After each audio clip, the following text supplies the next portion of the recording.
সুধিম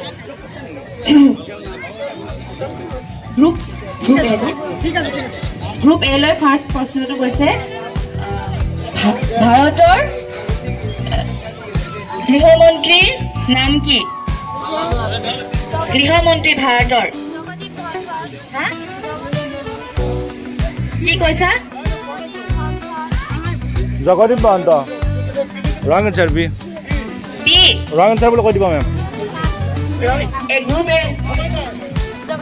ভাৰতৰ গৃহমন্ত্ৰীৰ নাম কি C Amit Shah right Amit answer Shah right answer C C group C C 5 plus group C C এবাৰ নেক্সট কোৱেশ্চন বিলৈকে নেক্সট কোৱেশ্চন গ্ৰুপ বি লৈকে হা অসমৰ শিক্ষামন্ত্ৰীজনৰ নাম কোৱা ঠিক আছে ঠিক আছে ৰাইট গ্ৰুপ বি শুদ্ধ এনসাৰ দিছে ভাৰতৰ ৰাষ্ট্ৰীয় পশু গ্ৰুপ চি লৈকে ভাৰতৰ ৰাষ্ট্ৰীয় পশু বাঘ ৰাইট আনসাৰ নে ৰয়েল বেংগল টাইগাৰ হয় ন কিন্তু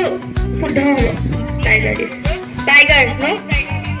অকল টাইগাৰ কৈছে হ'ব শুদ্ধ হ'ব C10 C10 দিয়া C10 নেক্সট গ্ৰুপ বি আৰু গ্ৰুপ চি শুদ্ধ এনসাৰ দিছে দেন নেক্সট গ্ৰুপ বি অসমৰ ৰাজধানী নাম কোৱা দিছপুৰ ভেৰি গুড শুদ্ধ উত্তৰ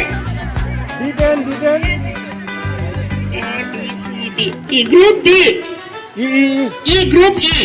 গ্ৰুপ ই হা ভাৰতৰ ৰাজধানীৰ নাম কোৱা ভাৰতৰ ৰাজধানী নতুন দিল্লী গুড শুদ্ধ উত্তৰ E10 দিয়া ঠিক আছে এই আপ গ্ৰুপ এফ জাতিৰ পিতা কোন who is the father of nation জাতিৰ পিতা কোন who is the father of the nation শুদ্ধ উত্তৰ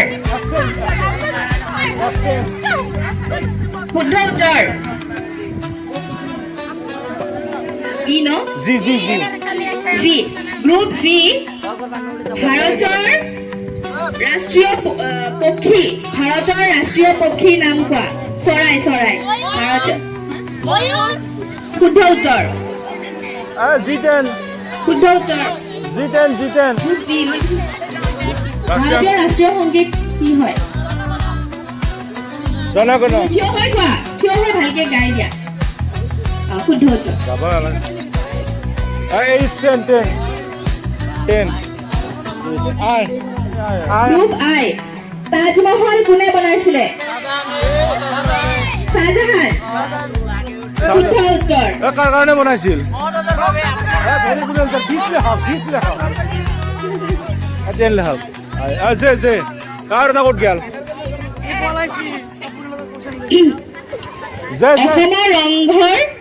কোনে বনাইছিলে অসমৰ ৰংঘৰ গ্ৰুপ জে অসমৰ ৰংঘৰ কোনে বনাইছিলে অসমৰ ৰংঘৰ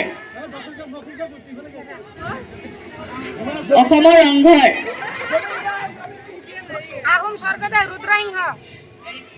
শুদ্ধ উত্তৰ গ্ৰুপ বি শুদ্ধ উত্তৰ দিছে